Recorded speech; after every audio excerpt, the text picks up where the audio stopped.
सभी प्यारे दोस्तों को अनुसर का नमस्कार। हम लोग आज पीरियोडिक टेबल पर वन शॉट तैयार कर रहे हैं और ये सभी नोट्स आपको अवेलेबल हो जाएंगे हमारे ऐप पर। हमारे ऐप पर जो है नोट्स का फोल्डर दे दिया गया है, आप उसे मोबाइल में डाउनलोड करके अपने मोबाइल में सेव कर सकते हो, लैपटॉप में सेव कर सकते हो और इसका प्रिंट भी निकाल सकते हो। तो ऐप पर जाकर के इनका भी बेनिफिट आप उठा सकते हो। तो सबसे पहले मैं बात कर रहा हूँ कि आखिरकार पीरियोडिक टेबल में किन किन टॉपिक्स को पढ़ना चाहिए। ये टॉपिक हमारे लिए बहुत ही इंपॉर्टेंट है और इन टॉपिक से जुड़े हुए क्वेश्चन भी एग्जामिनेशन में बहुत आते हैं।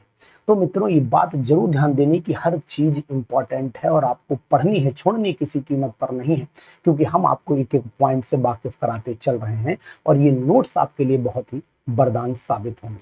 तो इन चीजों पर ध्यान देते हुए हम लोग आगे बढ़ लेते हैं। सबसे पहले मैं बात करने जा रहा हूं आपके डॉबरनियर और टेल्यूरिक, न्यूलैंड, मेंडलीफ और मोजले की पीरियोडिक टेबल पर किसने कब, यानी कि किसने कौन सा लॉ दिया था। तो मैं आपको बताने की कोशिश यहाँ पर ये करूंगा कि डॉबरेनर का जो ट्रायड सिस्टम था ये 1857 में बोला गया था और इन्होंने बताया था कि तीन जो एलिमेंट का तीन का ग्रुप हम लोग कंसीडर करते हैं, तो यहाँ पर ट्रायड सिस्टम कहा जाता है ना। और टेल्यूरी का जो स्क्रू सिस्टम था उसका मतलब ये था कि जो एलिमेंट थे वो स्क्रू फॉर्म में दिए हुए थे। तो यहाँ पर ये भी ध्यान देना पड़ेगा। तो इन्होंने 1863 में ये सिस्टम दिया था और न्यूलैंड का जो लॉ था वो तो सबको पता ही है कि लॉ ऑफ ऑक्टेव बोला जाता है इसको, और इसमें सारे गामा पदा वाली कंडीशन अप्लाई की गई थी। यानी कहने का तात्पर्य ये था कि भाई यहाँ पर हम इसमें ये समझ सकते हैं कि जितने भी एलिमेंट हैं उनकी प्रॉपर्टी एक सर्टेन इंटरवल के बाद जो है वो रिपीट हो जाएगी।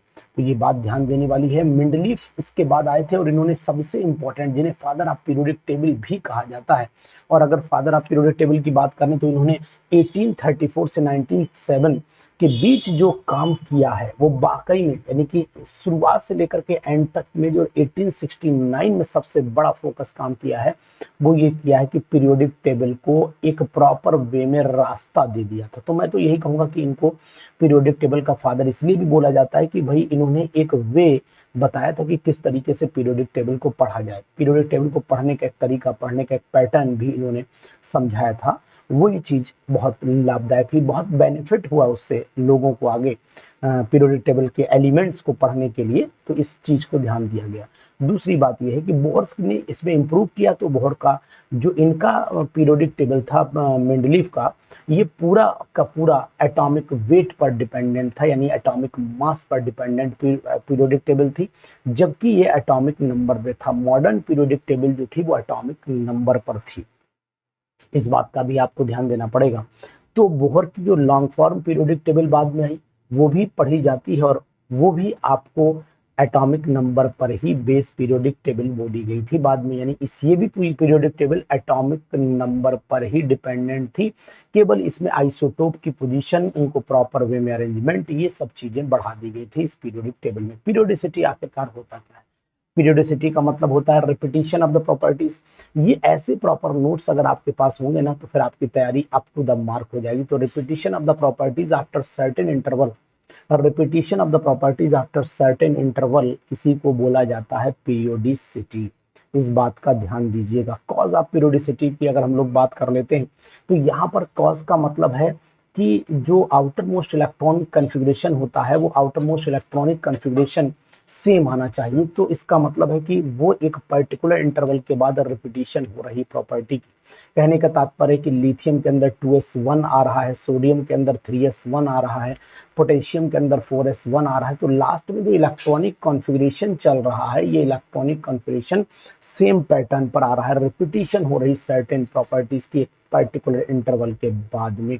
पूरी पीरियोडिक टेबल की अगर फॉर्मेटिंग देखते हैं तो पूरी पीरियोडिक टेबल की फॉर्मेटिंग रहती है और यहाँ पर S block left hand side में एस ब्लॉक रहता है, राइट हैंड साइड में आपका पी ब्लॉक रहता है, मिडिल में आप देखोगे तो डी ब्लॉक रहता है और बॉटम पे अगर आप नोट कर पा रहे होगे तो बॉटम में हमारा एफ ब्लॉक रहता है। तो इन चीजों का भी कहीं ना कहीं बहुत प्रॉपर वे में अरेंजमेंट को जो पीरियोडिक टेबल कर दी गई, इससे पढ़ने में जो आसानी हुई है इसको भी हम लोग कहीं ना कहीं नकार नहीं पाएंगे। इनके जनरल इलेक्ट्रॉनिक कॉन्फ़िगरेशन लगभग हर कंपटीशन में पूछ लिए जाते हैं।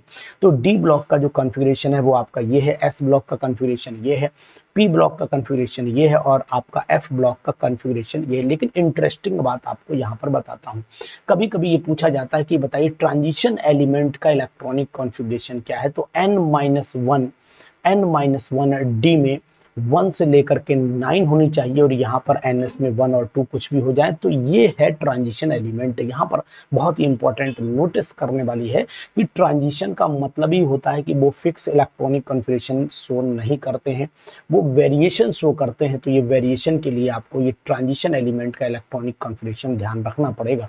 और इलेक्ट्रॉनिक कॉन्फ़िगरेशन की बात मैं करता हूँ तो बहुत सारे क्वेश्चन भी आए, जैसे electronic configuration the transition element, तो मैंने यहाँ पर क्वेश्चन भी देखो बना करके दिया है और ये ओडिशा पीजीटी में आया था।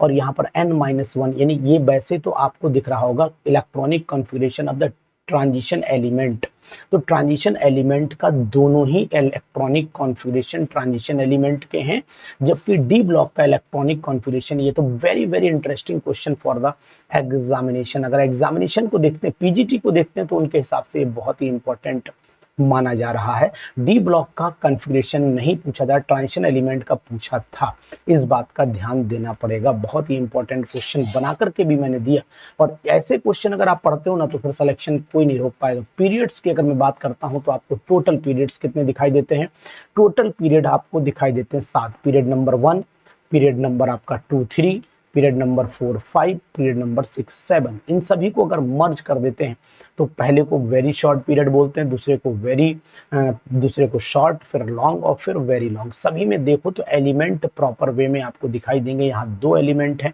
यहाँ 8 एलिमेंट है, दोनों में 18 है, यहाँ 32 एलिमेंट्स है। टोटल एलिमेंट्स कितने निकल करके आए, 118 एलिमेंट्स निकल करके आए हैं। यहाँ पर ध्यान दें 19 के बाद के एलिमेंट को ट्रांस यूरेनियम एलिमेंट या सिंथेटिक एलिमेंट भी बोला गया है। ये क्वेश्चन भी पीजीटीज में पूछा जाता है। तो 92 एलिमेंट के एटॉमिक नंबर के बाद में अगर नोट कर पा रहे हो तो फिर आपको ये चीज दिखाई देगी। ग्रुप 18 पर चले आइए। टोटल ग्रुप 18 है भाई, पीरियड तो आपने देखा 7 थे, ग्रुप 18 की बात में तो 18 ग्रुप्स हैं, यहाँ पर एस लगा लीजिए। तो 18 ग्रुप्स हैं पीरियोडिक टेबल में। तो यहाँ पर मैं लिख देता हूँ पूरी line, periodic table contains 18 groups. कहीं पता लगा 18 ग्रुप की बात हो रही है तो यहाँ पर लिख देता हूँ periodic table contains, periodic table contains कितने ग्रुप हैं इसमें बताइए। Periodic table contains 18 groups. यहाँ पर 18 ग्रुप्स पूरी पीरियोडिक टेबल में है, जिनमें हम हर ग्रुप की छोटी छोटी बातें कर लेंगे जो इंपॉर्टेंट है। सबसे पहले ग्रुप का नाम जो है ग्रुप नंबर 1 एल्कली मेटल दिया गया है और एल्कली मेटल हमारे लिए बहुत ही इंपॉर्टेंट है। एल्कली मेटल हमारे लिए बहुत इंपॉर्टेंट है, क्यों? क्योंकि ये पूछा जाता है एल्कली मेटल्स ये वाटर सॉल्युबल बेस बनाते हैं, इसलिए एल्कली मेटल है। एल्कलाइन अर्थ मेटल की अगर मैं बात करता हूं तो एल्कलाइन अर्थ मेटल जो हैं वो अर्थ क्रस्ट में होंगे और बेसिक नेचर में होते हैं। जबकि एलिमेंट जो हम कंसीडर कर रहे हैं एलिमेंट 3 से 12 तक के एलिमेंट ट्रांजिशन एलिमेंट कहलाते हैं। कौन से एलिमेंट कहलाते हैं? ट्रांजिशन एलिमेंट कहलाते हैं। और ग्रुप नंबर 13 को हम लोग बोरॉन फैमिली बोलते हैं, 14 को कार्बन फैमिली बोलते हैं, 15 को नाइट्रोजन फैमिली बोलते हैं, 16 को ऑक्सीजन फैमिली, 17 को हैलोजन फैमिली और 18 को एरोगन्स, नोबल गैसेस और इनर्ट गैसेस कहा जाता है। नाइट्रोजन फैमिली को निकोजन या निट्रोजन या और 16 फैमिली को चैल्कोजन के नाम से भी जाना गया है। ये सभी एलिमेंट अपनी अपनी प्रॉपर्टीज अपने ढंग से जो प्रदर्शित करते हैं उनके हिसाब से इनके नाम रखे गए हैं। जैसे अगर निक्टो की मैं बात करूं तो निक्टो का मतलब होता है, निको का मतलब होता है सफोकेशन और जनरेशन है ना, निकोजन। और चैल्को मतलब और प्रोड्यूसर होते हैं, जनरेटर हो गया। अगर हम लोग आईयूपीएसी नॉमेनक्लेचर की बात कर लेते हैं तो आईयूपीएसी नॉमेनक्लेचर में भैया यहाँ पर 101 से शुरुआत हो रही है, 118 तक के एलिमेंट चलते हैं। सभी में नॉमेनक्लेचर में आपको पता है कि इनके फार्मूले को लगाते हैं। 1 को आप अन बोलेंगे, 0 को आप नील बोलेंगे और 1 को फिर आप अन बोलेंगे, तो इसका मतलब अन नील अन, और लास्ट में सभी के अंदर IUM लगा देते हैं तो अनिल अनियम बनता चला जाता है। ये बात आपको ध्यान देनी पड़ेगी। इसके बाद अगर मैं एक क्वेश्चन यहाँ पर बना लेता हूँ, an element having atomic number 117 name the chloride and oxide of the element. इसके क्लोराइड और ऑक्साइड का नाम क्या होगा? ये भी पीजीटीज में आया हुआ क्वेश्चन है। तो यहाँ पर मैं पीजीटी एग्जाम लिख देता हूँ, यूपी पीजीटी एग्जाम लिख देता हूँ आपको ध्यान देना पड़ेगा, आपको ध्यान देना पड़ेगा इस पर। फार्मूला ऑफ क्लोराइड अगर देखोगे तो वन तो अन सेप्टियम हो गया और लास्ट में हम लोग क्लोराइड लगा देंगे। तो नाम आप देख रहे हैं अनसेप्टियम क्लोराइड यानी NaCl बोला जाएगा। फार्मूला ऑक्साइड का तो भाई फार्मूला ऑफ ऑक्साइड तो डाई अनसेप्टियम ऑक्साइड, ये देखो डाई लग गया यहाँ पर अगर वैलेंसी 1 मानी गई है। फैमिली हेलोजन अगर मान लो आप देखते हो तो हम लोग फिर अब बात कर लेते हैं कि अगर ये सब किस फैमिली के हैं। अगर आपसे पूछा जाए तो ये ऊपर वाला हेलोजन फैमिली का, नीचे आपका जो है वो आप कौन सी फैमिली का, ऑक्सीजन फैमिली का एलिमेंट माना जाएगा। ये दोनों चीजें आपको ध्यान देनी, formula of chloride, formula of oxide, ठीक। तो ये चीज नोटिस कर लीजिएगा। यहाँ पर हेलोजन फैमिली का जो एलिमेंट है वो ये वाला हेलोजन फैमिली का एलिमेंट माना जाएगा। इस बात का आपको ध्यान देना पड़ेगा, ठीक है। अब हम लोग ब्लॉक की बात कर लेते हैं। तो एस ब्लॉक है, पी ब्लॉक है, डी ब्लॉक है, एफ ब्लॉक है। एस ब्लॉक के जो एलिमेंट है उसमें alkali metal, alkaline earth metal आते हैं। ये रिएक्टिव बहुत होते हैं, रिड्यूसिंग एजेंट भी अच्छे माने जाते हैं। हाइड्रोक्साइड जो होते हैं इनके बेसिक होते हैं, स्ट्रॉन्ग बेस बनाते हैं। कैटाइन जो होते हैं उनके डायमैग्नेटिक होते हैं, है ना, जबरदस्त पॉइंट। ये बात ध्यान दीजिएगा, रिएक्टिव होते हैं, रिड्यूसिंग एजेंट माने जाते हैं अच्छे। हाइड्रोक्साइड स्ट्रॉन्ग बेस होते हैं, cations are diamagnetic in nature होते हैं। वेरी जबरदस्त इंपॉर्टेंट प्रॉपर्टी के साथ में पी ब्लॉक पर चल लेते हैं। पी ब्लॉक का जनरल इलेक्ट्रॉनिक कन्फिग्रेशन मैंने आपको बता ही दिया, NH2 NP 1 to 6 रहता है। और रिप्रेजेंटेटिव एलिमेंट जो पी ब्लॉक में आते हैं वो केवल NH2 NP 1 to 5 तक के ही आते हैं, बाकी रिप्रेजेंटेटिव में नहीं। 6 वाले को नोबल गैसेस कहते हैं। 13 to 17 को noble gases, 13 to 17 and noble gases, 13 to 17 अलग हटा दिए और ये 18 जो है नोबल गैसेस हो गए।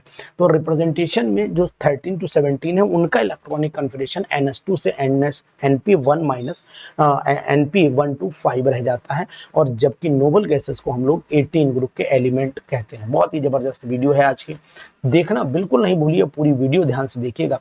सेकंड ग्रुप के एलिमेंट और थर्ड ग्रुप के एलिमेंट को अगर देखें तो ये एस और पी ब्लॉक के जो एलिमेंट है वो आपस में एक डायगोनल रिलेशन, ऐसे करके डायगोनल रिलेशन भी रिप्रेजेंट करते हैं। यहाँ का एलिमेंट यहाँ से डायगोनल रिलेशन प्रदर्शित कर रहा है। लिथियम मैग्नीशियम से मैच कर रहा है, बेरिलियम एल्युमिनियम से मैच कर रहा है, बोरॉन सिलिकॉन से मैच कर रहा है, कार्बन फास्फोरस से, नाइट्रोजन सल्फर से और ऑक्सीजन क्लोरीन से। बहुत सारी प्रॉपर्टी रिप्रेजेंट करता है।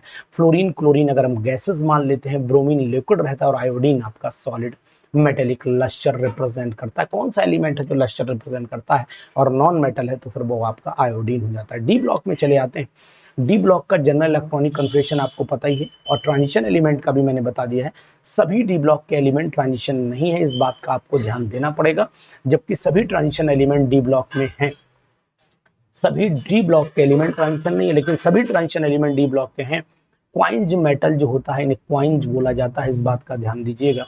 इसके बाद जिंक, कैडमियम, मरकरी को अगर मैं देखता हूं तो ट्रांजिशन एलिमेंट नहीं है, कंप्लीटली फिल्ड डी ऑर्बिटल होने के कारण। अगर कॉपर डाई पॉजिटिव को देखते हैं तो कॉपर डाई पॉजिटिव में 3d9 होता है, कॉपर डाई पॉजिटिव में 3d9, एजी डाई पॉजिटिव में भी 4d9 और AU ट्राई पॉजिटिव में 5d8। तो ये सभी ट्रांजिशन एलिमेंट कंसीडर किए जाते हैं क्योंकि ये पार्शियली फिल्ड डी ऑर्बिटल रखते हैं। तो यहाँ पर मैं लिख देता हूँ कौन सी है यहाँ पर, पार्शियली फिल्ड डी ऑर्बिटल होती, पार्शियली फिल्ड डी ऑर्बिटल कहलाती है। तो पार्शियली फिल्ड डी ऑर्बिटल की अगर मैं बात करता हूं तो यहाँ एफ ब्लॉक के एलिमेंट पर चले आइए। तो एफ ब्लॉक के जितने भी एलिमेंट होते हैं उनका जनरल इलेक्ट्रॉनिक कन्फिग्रेशन आपने सामने लिख दिया। ये दो पार्ट्स में डिवाइड कर दिए गए, 4f और 5f। एक होते हैं लेंथेनॉइड और एक होते हैं आपके एक्टिनॉइड। तो ये लेंथेनॉइड हो गए, ये एक्टिनॉइड हो गए। लेंथेनॉइड को 4f और एक्टिनॉइड को 5f एलिमेंट भी कहा जाता है, इस बात का ध्यान दीजिएगा, इस बात का ध्यान देना। अब रेयर अर्थ जितने भी होते हैं वो सब लेंथेनॉइड के कंसीडरेशन में आते हैं, इनर ट्रांजिशन एलिमेंट बोले जाते हैं। और एटॉमिक नंबर अगर हम देखें 35 तो ब्लॉक, ग्रुप और पीरियड भी हम पहचान सकते हैं। कैसे निकालते हैं हम लोग ब्लॉक, कैसे निकालते हैं ग्रुप, कैसे निकालते हैं पीरियड, ये बात भी बहुत इंपॉर्टेंट है नोट करने वाली। How to find out the group, period and block. तो यहाँ पर मैं क्वेश्चन ही लिख देता हूँ, how can you find out, how can you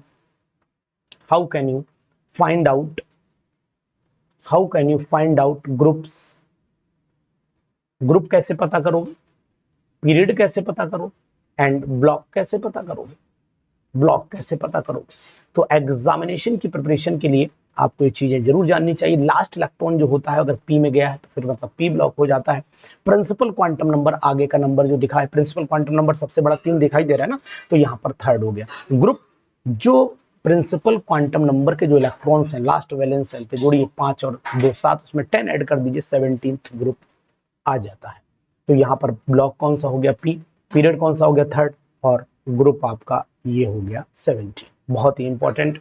अब अगर मान लो 33 एटॉमिक नंबर दे रखा है तो आप बता दोगे कि भाई ब्लॉक पी आ रहा है, पीरियड 4th आ रहा है, ग्रुप 15 आ रहा है, आप फटाफट इनको बता सकते हो इजी वे में। जिंक है, जिंक में आपको बताना पड़ेगा कि लास्ट इलेक्ट्रॉन डी में गया तो डी ब्लॉक का हो गया। पीरियड कौन सा है? सबसे बड़ा नंबर 4th है, 4th पीरियड होगा। ग्रुप नंबर दोनों के डी और n-1 डी इलेक्ट्रॉन और ns इलेक्ट्रॉन जोड़ दीजिए, आपको ऑटोमेटिकली पता लग जाएगा कि कौन से एलिमेंट का है। तो ऐसे नोट्स अगर आपको पढ़ने ना बहुत फ्री, मतलब ऐसे मान के चलिए फ्री माइंड होकर के पढ़ने वाले नोट्स अगर आपको चाहिए तो फिर हमारे चैनल पर आ जाइए, इसका सब्सक्रिप्शन लीजिए, हम आपको बेस्ट नोट्स प्रोवाइड कराते रहेंगे।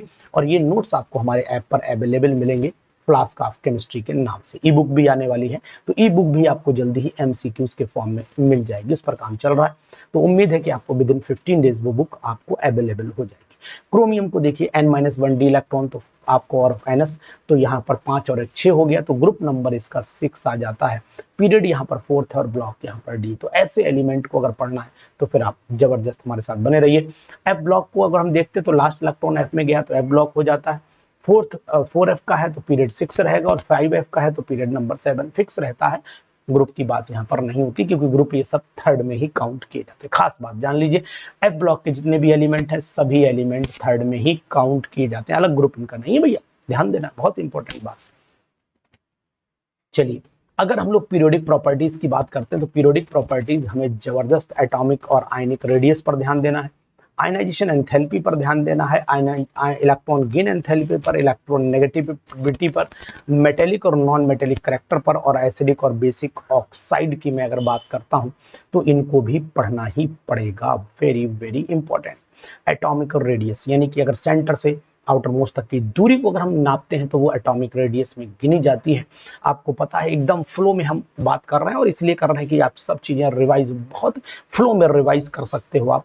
कोवेलेंट रेडियस, वैन डर वाल, मेटेलिक और आयनिक रेडियस। कोवेलेंट रेडियस को अगर मैं बताऊं आपको तो यही बताऊंगा कि कोवेलेंट रेडियस जो होता है दो न्यूक्लियस के बीच की, दो कोवेलेंटली बॉन्डेड एटम्स के न्यूक्लियस के बीच की दूरी को आधा कर दीजिए तो वो आपका कोवेलेंट रेडियस आएगा, यानी कि R covalent is equal to D upon R हो जाता है। अब single bond, double bond, triple bond में तो आप देख सकते हो सिंगल बॉन्ड थोड़ा लंबा ज्यादा है, डबल बॉन्ड थोड़ा छोटा है, और ट्रिपल बॉन्ड और छोटा हो जाता है। इस चीज का भी आपको ख्याल रखना पड़ेगा।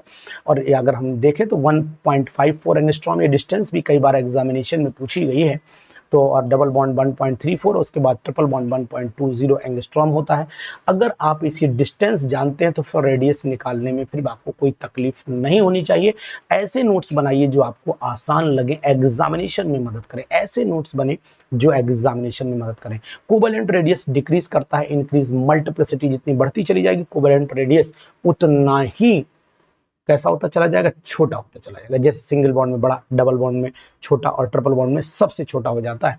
वही चीज है DSSB और PGT में ये क्वेश्चन आ चुका है। The covalent radius present between atom of different electronegativity can be determined by formula given by scientist Schomaker and the Stevenson. ये क्वेश्चन आ चुका है, और ये question D A single bond B is equal to RA plus RB और minus 0.09 chi A minus chi B, यानी electronegativity का difference आ जाता है यहाँ पर।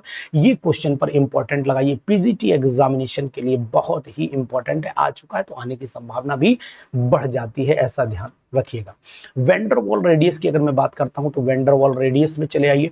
दो कोवेलेंटली बॉन्डेड एटम्स अगर देखें तो एक मॉलिक्यूल, दूसरा कोवेलेंटली बॉन्डेड एटम देखें दूसरा, इन दोनों के बीच में जो फोर्स ऑफ अट्रैक्शन लग रहा है that is called van der Waals force of attraction. तो van der Waals force of attraction के जो अगर डिस्टेंस निकालते हैं उसको आधा कर लेते हैं तो वो हमारा वैन डर वाल रेडियस कहलाता है। और वैन डर वाल रेडियस, क्योंकि एटम एकदम तो चिपकते नहीं मॉलिक्यूल भाई, ये एक है और दूसरा भी एक है, दोनों के बीच में गैप रहेगा ना, वही चीज, इसीलिए वैन डर वाल रेडियस सबसे बड़ा रेडियस माना जाता है। वैन डर वाल रेडियस सबसे बड़ा रेडियस माना जाता है। और उसके बाद जो आता है वो आता है आपका, सॉरी, वो आता है इसके बाद covalent radius, metallic radius, sorry, van der Waals radius, then metallic radius, और उसके बाद आ जाता है कोवेलेंट। तो van der Waals radius is the in noble gases हमेशा ऊपर से नीचे क्या होता है, बढ़ता चला जाएगा, क्योंकि इनका साइज बढ़ेगा और वैन डर वाल ही इसमें काउंट होता है, इसमें दूसरा रेडियस काउंट नहीं होता, क्योंकि आपस में इनमें ये week van der Waals force के द्वारा बंधे रहते हैं। मेटेलिक रेडियस में आपको पता होना चाहिए half of the internuclear distance of the metal ion की बात करें तो मेटेलिक रेडियस भी काउंट होगा। आयनिक रेडियस में इंपॉर्टेंट है पीजीटी के लिए, बहुत सारे क्वेश्चन बहुत सारे एग्जामिनेशन में आए हुए हैं। जैसे आयनिक रेडियस में देखें तो रेडियस ऑफ कैटायन हमेशा पेरेंट एटम से छोटा होगा, जबकि रेडियस ऑफ एनायन की बात करें तो वो हमेशा बड़ा होगा उसके पेरेंट एटम से। जबरदस्त क्लास चल रही है, आपको ज्वाइन करना चाहिए। In isoelectronic species radius depends on the nuclear charge, बहुत ही इंपॉर्टेंट, ये ट्रू फॉल्स में क्वेश्चन आ सकता है 100%, ये ट्रू फॉल्स में क्वेश्चन आ सकता है, इसलिए इसको नोट करिए कि ये ट्रू फॉल्स में जा सकता है क्वेश्चन। यूपीपीजीटी का एग्जामिनेशन हो चाहे DSSB का एग्जामिनेशन हो, बहुत ही शॉर्ट टर्म में आपको मैं बता रहा हूं कि किस तरीके से आपको प्रिपरेशन करनी है, किस तरीके से आपको हमारे चैनल पर बने रहना है, वो चीज भी आप नोटिस करिए कि हम आपको बेस्ट स्ट्रेटजी प्लान करके दे रहे हैं। यहाँ पर साइज की अगर मैं बात करता हूँ तो साइज न्यूक्लियर चार्ज का रेसिप्रोकल जा रहा है, इस बात का ध्यान दो। इलेक्ट्रॉन का नंबर अगर देखो तो सोडियम में 10 है, मैग्नीशियम में भी 10 है, एल्युमिनियम में भी 10 है, इन सभी में अगर 10-10 इलेक्ट्रॉन आप नोट कर पा रहे हो तो फिर ये भी नोट करो कि प्रोटॉन 11, 12, 13, तो जहां पर प्रोटॉन ज्यादा होंगे न्यूक्लियर चार्ज बहुत ज्यादा हो जाएगा, न्यूक्लियर चार्ज इलेक्ट्रॉनों को अपनी तरफ खींच लेगा, और जैसे ही खींचेगा तो साइज तो ऑटोमेटिकली घटना है, तो डिक्रीज इन एटॉमिक साइज हो जाता है, आयनिक साइज हो जाता है। और अगर हम नाइट्रोजन, ऑक्सीजन, फ्लोरीन की बात करें तो इनमें भी वही कंडीशन है कि सभी में इलेक्ट्रॉन का नंबर सेम है, लेकिन फ्लोरीन में प्रोटॉन का नंबर ज्यादा है, तो मोर न्यूक्लियर चार्ज होगा, साइज छोटा होता चला जाएगा, डिक्रीजिंग ऑर्डर में ऑटोमेटिकली अरेंज हो जाएंगे। तो लेफ्ट टू राइट चलते हैं तो एटॉमिक रेडियस और आयनिक रेडियस दोनों डिक्रीज करते चले जाते हैं, और जबकि यहाँ पर टॉप टू बॉटम चलते हैं तो फिर जो एटॉमिक रेडियस होता है वो क्या करता है, इंक्रीज करता है, जो नंबर ऑफ शेल बढ़ते चले जाते हैं। इस बात का आपको ध्यान देना पड़ेगा, इंपॉर्टेंट बात है आपके लिए। तो यहाँ पर अगर देखें तो सोडियम का साइज मैग्नीशियम से बड़ा है, मैग्नीशियम का एल्युमिनियम से, एल्युमिनियम का सिलिकॉन से, सिलिकॉन का फास्फोरस से, यहाँ पर सल्फर का डाई नेगेटिव और क्लोराइड लगा दिया।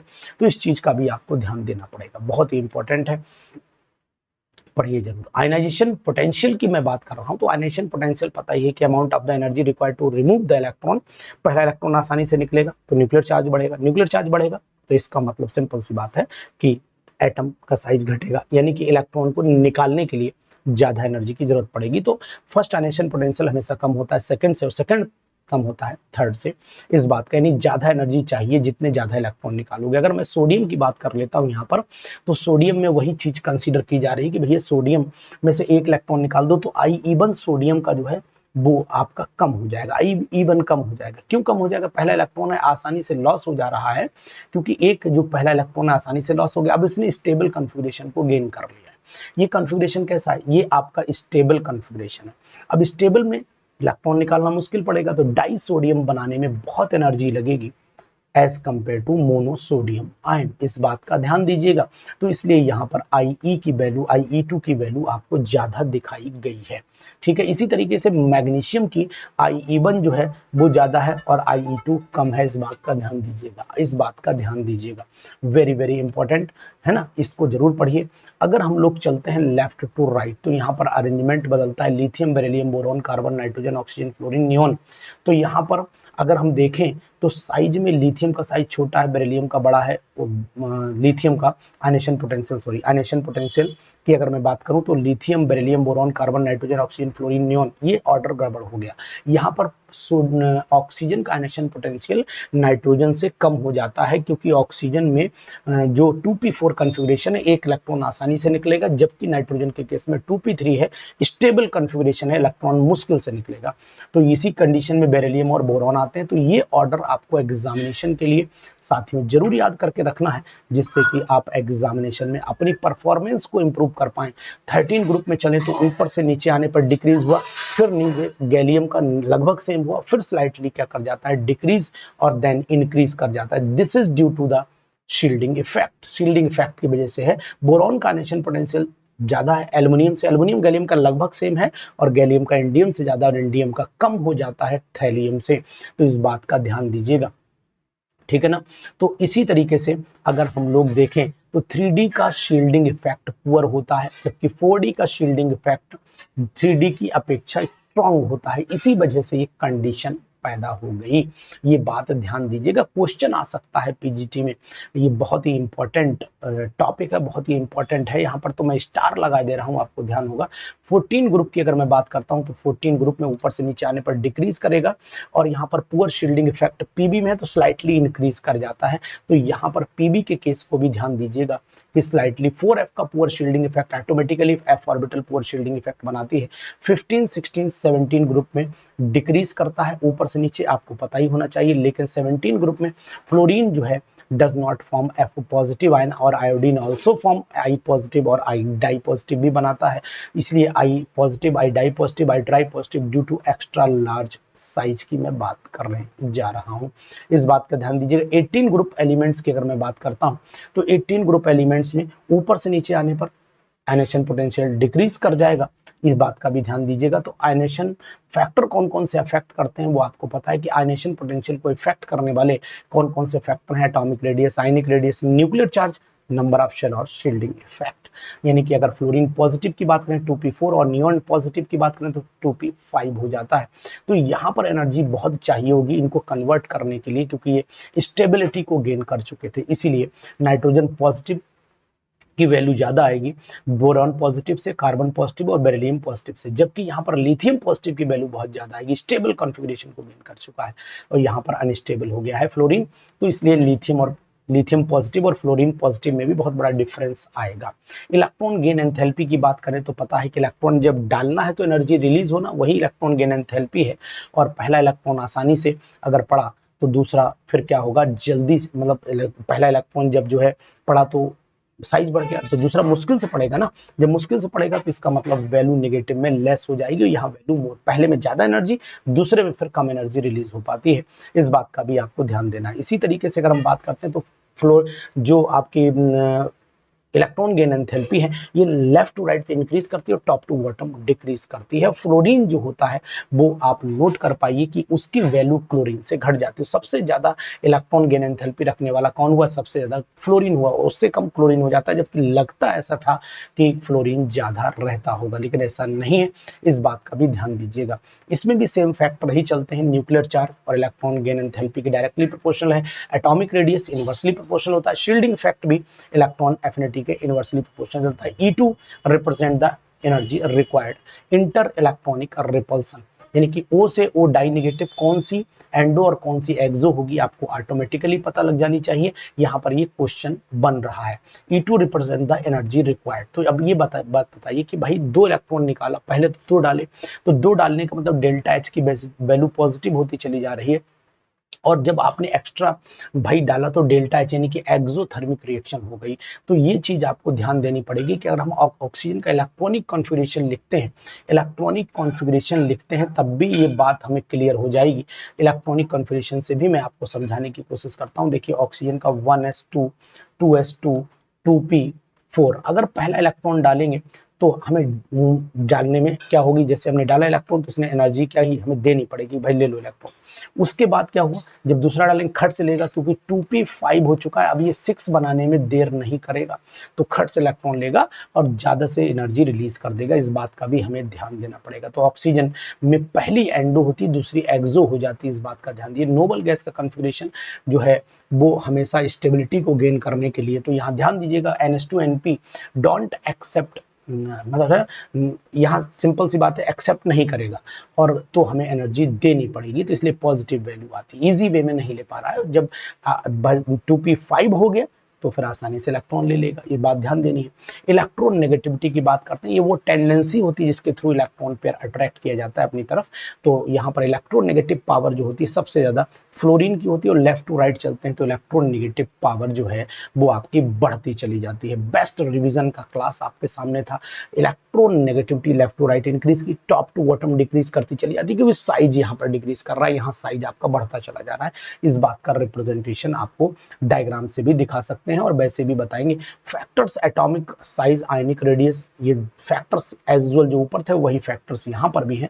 ये पॉलिंग स्केल पीजीटी में पूछा गया है और आपका अल्रेड और रॉको स्केल भी आपका पूछा गया है, तो इन दोनों का फार्मूला जरूर याद कर लीजिए। चाई ए माइनस चाई बी या एक्स बोल सकते हो, इज इक्वल टू 0.182 ब्रैकेट में डिफरेंस इन, यानी कि इलेक्ट्रोनेगेटिविटी ऑफ ए और बी, और यहाँ पर जो electronegativity of A into electronegativity of B की पावर हाफ हो जाता है और उसकी पावर भी हाफ हो जाती है, यानी रूट में है। तो अल्रेड और रॉको और पॉलिंग स्केल के फार्मूले जरूर याद कर लीजिएगा। अपने एग्जामिनेशन के मूलिकन का फार्मूला भी जरूर याद करिएगा, ये भी बहुत पूछा गया है एग्जामिनेशन में, तो ये बात भी आपको नोट करके रखनी है। तो कैलकुलेट द इलेक्ट्रोनेगेटिविटी, यहाँ पर क्वेश्चन भी कराया कि calculate the electronegativity of the fluorine atom given that the ionisation energy of fluorine, तो दे रखी वैल्यू, तो अब आपको पता है कि chi F is equal to 0. Formula put करिए, वैल्यू आंसर निकल आएगा, बहुत दिक्कत इसमें नहीं है। वैल्यू बेस्ड क्वेश्चन, यानी सिंपल सा वैल्यू पुट करके आंसर निकालना है, बाकी हमें कुछ नहीं करना। फार्मूला देखो, आई ए रखना है यहाँ पर, आई इलेक्ट्रोनेगेटिव की पावर यहाँ पर रखना है, इलेक्ट्रॉन एफिनिटी देखिए मैं आपको दिखा देता हूँ, ये इलेक्ट्रॉन एफिनिटी, ये इलेक्ट्रॉन एफिनिटी है। इसके बाद यहाँ देखो ये आयनेशन एंथैल्पी है, ये भी आयनेशन एंथैल्पी है और ये आयनेशन एंथैल्पी आपको दे रखी है। इसी तरीके से वैल्यू पुट करके मल्टीप्लाई कर दीजिए और सीधा सीधा आंसर आप इलेक्ट्रॉन वोल्ट में निकाल सकते हो। यहाँ भी कोई बहुत बड़ी बात, मेटेलिक और नॉन मेटेलिक कैरेक्टर की बात करें तो मेटल्स वो होंगे जो इलेक्ट्रॉन लॉस करते हैं और गेन करने वाले नॉन मेटल्स होंगे। लेफ्ट टू राइट चलेंगे तो नॉन मेटल की प्रॉपर्टी बढ़ेगी, टॉप टू बॉटम चलेंगे तो मेटल की प्रॉपर्टी बढ़ती चली जाती है, इस बात का ध्यान दीजिएगा। तो इस इतने पॉइंट पढ़िएगा। ऑक्साइड जो होते हैं वो मेटेलिक ऑक्साइड बेसिक होते हैं, जबकि नॉन मेटेलिक ऑक्साइड को अगर मैं नोट कर पा रहा हूं तो एसिडिक नेचर में होते हैं। और जैसे अगर Na2O, MgO, Al2O3, SiO2, P2O5, Cl2, ClO2, इनको देखो तो इधर बेसिक उधर एसिडिक और बीच में फिर एम्फोटेरिक ऑक्साइड हो जाते हैं, और एम्फोटेरिक ऑक्साइड एग्जामिनेशन में भी बहुत बार पूछे गए हैं, ये बात भी ध्यान देना पड़ेगी। इस तरीके के बेस्ट नोट्स के साथ में आप एरोमा केमिस्ट्री क्लासेस के साथ बने रहिए। ये नोट्स हमारे ऐप पर अवेलेबल है, प्रिंट आउट कर सकते हो, आप परमानेंटली अपने पास रख सकते हो, ऐसी फैसिलिटीज भी हमने दे दी है। तो हैंड रिटन नोट्स अब आपको बनाने की जरूरत नहीं है, टाइम वेस्ट करने की जरूरत नहीं है, समय को बचाइए और हमारे साथ बने रहिए। हम आपको बेस्ट प्रिपरेशन प्लेटफॉर्म पर लाए हुए हैं एरोमा केमिस्ट्री क्लासेस के, तो यहाँ पर तैयारी होगी जीत की। तो फिर मिलेंगे आपको फास्ट क्लास में और कराएंगे आपको पीरियोडिक टेबल के बेस्ट एमसीक्यूज। Thank you.